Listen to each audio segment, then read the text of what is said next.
Welcome students. So இந்த வீடியோவில் 8ஆம் வகுப்பு கணிதமில் இயல் 1 எண்களில் பயிற்சி 1.1 இருக்கக்கூடிய கணக்குகள் தான் பார்க்க போகிறோம். வாங்க பார்க்கலாம். அடுத்து ரெண்டாவது கேள்வி, சரியா தவறா என கூறுக அப்படின்னு கொடுத்துருக்காங்க. இதில் முதல் கேள்வி பாருங்கள், 0 ஆனது மிக சிறிய விகிதமுறை எண் ஆகும் அப்படின்னு கொடுத்துருக்காங்க. இதுக்குள்ள 0 தான் என்னது மிக சிறிய விகிதமுறை எண் அப்படின்னு இருக்காங்க. நமக்கு என்ன இருக்குது, 0 விட கம்மியாக -1 -2 இருக்குது இல்லைங்களா. அப்போ இவங்க கொடுத்தது இது வந்து என்னது, ஃபஸ்ட்டு ஒன்றுக்கு தவறு. அடுத்து ரெண்டாவது கேள்வி, -4/5 ஆனது -3/4 இடதுபுறமாக உள்ளது. எப்படி கொடுத்துருக்காங்க? ஸோ -4/5 ஆனது -3/4. ஸோ -3/4 இங்கே இருக்குது அப்படின்னா இதுக்கு இடது பக்கத்தில் இங்கே -4/5 இருக்கும் அப்படின்னு கொடுத்துருக்காங்க. அப்போ என்ன தெரியணும், ரெண்டோட மதிப்பும் என்ன அப்படின்னு நமக்கு தெரியணுங்களா. அப்போது இங்கே -3/4 4 3ஆல் வகுக்கணும்.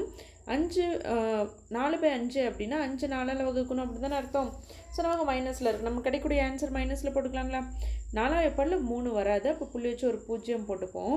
ஸோ 4ஆம் வாய்ப்பாடில் எத்தனை தடவை நமக்கு 30 வரும் அப்படின்னு பார்க்கணுங்களா. ஸோ நமக்கு 30 வராது, 4 7 28 வரும், மீதி 2 இருக்கும். இங்கே ஆல்ரெடி ஒரு புள்ளி வச்சதுனால ஒரு 0 போட்டுப்போம். 4ஆம் வாய்ப்பாடில் 20 வந்து 5 தடவை 4 5 20 அப்படின்னு கிடைக்குங்களா. நமக்கு என்ன கிடைக்குது, -4/5 மதிப்பு 0.75 -0.75 அப்படின்னு கிடைச்சிருக்குங்களா. இப்போ 5 4 5ஆல் வகுக்கிறோம். 5ஆம் வாய்ப்பாடில் 4 வராது, அப்போ புள்ளி வச்சு ஒரு 0 போட்டுப்போம். 5ஆம் வாய்ப்பாடில் எத்தனை தடவை 40, 8 40 அப்படின்னு கிடைக்கும். இப்போ அடுத்து 0 ஆகிடுதுங்களா. ஸோ அப்போ -3/4க்கு என்ன மதிப்பு கிடைக்குது அப்படின்னா 0.8ன்னு கிடைக்குது. -0.8 அப்படின்னு கிடைக்குதுங்களா.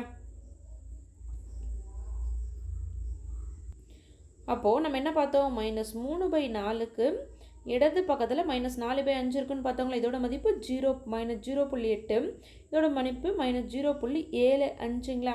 அப்போ சரியாக தானே இருக்குது. ஸோ என்ன இருக்குது, 0.75 அப்படின்னு கிடச்சிருக்கு, இதுக்கு 0.8ன்னு கிடச்சிருக்கு.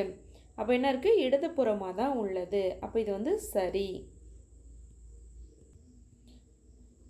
அடுத்து இதில் மூன்றாவது கேள்வி, -19/5 ஆனது 15/4 விட பெரியது அப்படின்னு கொடுத்துருக்காங்க. இதை விட இது பெருசு அப்படின்னு கொடுத்துருக்காங்களா. அப்போது நம்ம பெருசாக சின்னதாக அப்படின்னு பார்க்கணும் அப்படின்னா நம்மளோட பகுதி எப்படி இருக்கணும், சமமாக இருக்கணும். நம்மளோட பகுதிகள் சமமாக இருந்துச்சு அப்படின்னா தான் தொகுதியை ஒப்பிட்டு நம்ம என்ன சொல்லுவோம், பெருசு சின்னது அப்படின்னு சொல்லுவோம். ஆனால் இங்கே பகுதியில் 5 இருக்குது, இங்கே 4 இருக்குது. அப்போ -19/5 அப்படி வச்சுக்கிறோம். அடுத்து என்ன இருக்குது, 15/-4 இருக்கு இல்லைங்களா. நமக்கு என்ன ஆகக்கூடாது, பகுதி கீழே வந்து மைனஸ் இருக்கக்கூடாது. அப்போ என்ன பண்ணிப்போம், நடுமத்தில் போட்டுப்போங்களா. அப்போ எப்படி எழுதுவோம், ஸோ கீழே பகுதியில் நமக்கு மைனஸ் இருந்ததுன்னா நடுமத்தில் போட்டு 15/4 அப்படின்னு போடுவாங்களா. இப்போ நமக்கு பகுதி எப்படி இல்லை, சமமாக இல்லை. அப்போ பெருசு எது சின்னது எது அப்படின்னு கண்டுபிடிக்க முடியாது. அப்போ பகுதி சமமாக இருந்தால் தான் தொகுதியை ஒப்பிட்டு பெருசு எது சின்னதுன்னு கண்டுபிடிப்போங்களா. அப்போ 5 4க்கு என்ன கண்டுபிடிக்கிறோம், மீசியமாக கண்டுபிடிக்கிறோம். 5ஆம் வாய்ப்பாடில் 5 வரும், எத்தனை தடவை, ஒரு தடவை. 4 வந்து 5ஆம் வாய்ப்பாடில் வராதுங்கனால 4 அப்படி வச்சுக்கிறோம். ஸோ 4 பார்த்தோம் அப்படின்னா 2ஆம் வாய்ப்பாடில் வருங்களா, எத்தனை தடவை வரும், 2 தடவை. மறுபடியும் 2ஆம் வாய்ப்பாடில் போடுறோம், 2 வந்து ஒரு தடவை. அப்போது மீசீமா நமக்கு என்ன கிடைக்குது, 5 × 2 × 2ங்களா. அப்போ I2 10, 10 × 2 20. அப்போது -19/5 நமக்கு கீழே என்ன வரணும், பகுதி 20ன்னு வரணும். அப்போ 5ஓட எதை பெருக்குன்னா 20 வரும், 4. அவள் மேலே இருக்க 19 என்ன பண்ணுறோம், 4ஆல் பெருக்கிறோம். அப்போ 19 4ஆல் பெருக்கணும் அப்படின்னா, ஸோ 4 9 36, மீதி 3, 4 1 4 + 3 7. அப்போ -76/20 அப்படின்னு கிடைக்குதுங்களா. ஸோ என்ன கிடைக்குது, -76/20. இங்கே பார்த்தோம் அப்படின்னா என்ன இருக்குது, நமக்கு 4ன்னு இருக்குது. அப்போ 4ஓட எதை பெருக்குன்னா நமக்கு 20 வரணும்னு பார்க்கணும். அப்போ 4 × 5 நமக்கு 20 ஆகிடுங்களா. அவள் மேலே என்ன பண்ணணும், பகுதியில் 5ஆல் பெருக்குன்னா மேலே தொகுதியிலே 5ஆல் பெருக்கிறோம். இப்போ என்ன இருக்குது, தொகுதியில் 15 × 5ன்னு இருக்குது. 5 5 25, மீதி 2, I1 5 + 2 7. அப்போ என்ன கிடைக்குது, 75 அப்படின்னு கிடைக்குதுங்களா. இங்கே மைனஸ் இருக்கனால மைனஸ் போட்டுக்கிறோம். அப்போது -76/20 -75/20. இப்போ இது எது பெருசு, -76/20 பெருசா -75/20 பெருசானா, நம்ம பகுதி சமமாக இருந்துச்சு அப்படின்னா தொகுதியை ஒப்பிடுவோம். தொகுதியில் என்ன இருக்குது, -76 இருக்குது, -75 இருக்குது. அப்போது மைனஸ் குறி இருந்துச்சு அப்படின்னா நமக்கு சின்ன நம்பர் தான் பெருசு அப்படின்னு பார்த்துருக்கோங்களா. அப்போ இங்கே சின்னது 75, அதுதான் வந்து நமக்கு பெருசு. அப்போது -76 வந்து -75 விட சின்னது. அப்போது -76/20 எதுக்கு வந்துச்சு நமக்கு? -19/5 வந்து 15/-14 விட சிறுசு. அதான் கொடுத்துருக்காங்க. -19/5 ஆனது 19/5 வந்து 15/4 விட பெரியது அப்படின்னு கொடுத்துட்டாங்களா? ஆனால் என்ன கிடச்சிருக்கு? 19/5 வந்து சின்னது, 15/-4 தான் என்னது பெருசு. ஆனால் கொஷின் என்ன கொடுத்துருக்காங்க? 19/5 தான் வந்து இந்த 15/-4 விட பெருசு அப்படின்னு கொடுத்துட்டாங்க.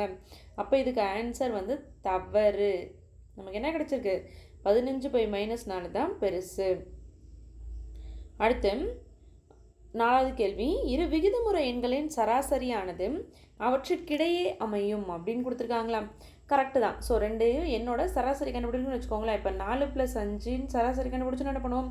2 கூட்டி 2ஆல் வகுப்போங்களா? அப்போ 9/2ன்னு வரும். அப்போ 9 பார்த்தோம் அப்படின்னா என்ன வரும்? 2 பல 4 தடவை 8. ஸோ இப்போ 4.5ன்னு வருங்களா? 2ஆல் 9 வகுத்தோம் அப்படின்னா 4.5ன்னு வரும். அப்போ 4க்கும் 5க்கும் இடையில தானே 4.5 இருக்குது. அதுதான் சொல்கிறாங்க. 2 விகிதமுறை எண் எடுத்துக்கிட்டோம், 4, 5 அப்படிங்கிற எண் எடுத்துக்கிட்டோம். அது 2க்கும் சராசரி கண்டுபிடிச்சா நமக்கு என்ன வருது? நமக்கு 4.5 அதுக்கிடையே தான் வருது. அப்போ கொடுத்துருக்க கொஷின் என்ன? சரி. அப்போ அதுக்கு சராசரி கண்டுபிடிச்சோன்னா அது 2க்கும் இடையில தான் வரும். அடுத்த 5வது கேள்வி, 10 மற்றும் 11க்கு இடையில் எண்ணில் அடங்கா விகிதமுறை எண்கள் உள்ளன அப்படின்னு கொடுத்துருக்காங்க. ஸோ ஒரு நம்பர் லைனில் இங்கே 10 இருக்குது, இங்கே 11 இருக்குன்னா அடுத்து ஒரு சின்ன கோடு இப்படி இருக்கும் இல்லைங்களா? ஸோ இப்படி தான் நமக்கு இருக்கும். இது 11ன்னு வச்சுக்கோங்களேன். ஸோ இப்படி இருக்குது அப்படின்னா என்ன சொல்லுவோம்? அடுத்து இருக்கிறது 10.1, அடுத்து இருக்க சின்ன கூட 10.2, இந்த பெருசு வந்து 10.5, இது 10.6ன்னு சொல்லுவாங்களா? அப்போ என்ன இருக்குது? இப்போ இந்த 10.1 10.2 இருக்குன்னு வச்சுக்கோங்களேன். இது 2க்கும் இடையில் எத்தனை இருக்கும் அப்படின்னா 10.01 10.02 அப்படின்னு இருக்கும். இந்த மாதிரி என்ன இருக்கும்? எண்ணில் அடங்கா எண்கள் இருக்கும். 2 எண்களுக்கு நடுமத்தில் எண்ணில் அடங்கா எண்கள் இருக்கும் அப்படின்னு கொடுத்துருக்காங்க. அது சரிதான். நம்ம எக்ஸ்பேண்ட் பண்ணால் என்ன ஒரு 10.01ன்னு வரும். அடுத்து வந்து 10.001 10.0001 அப்படின்னு வரும். அப்போ எண்ணில் அடங்கா எண் இருக்குதுன்னு சொல்லியிருக்காங்க.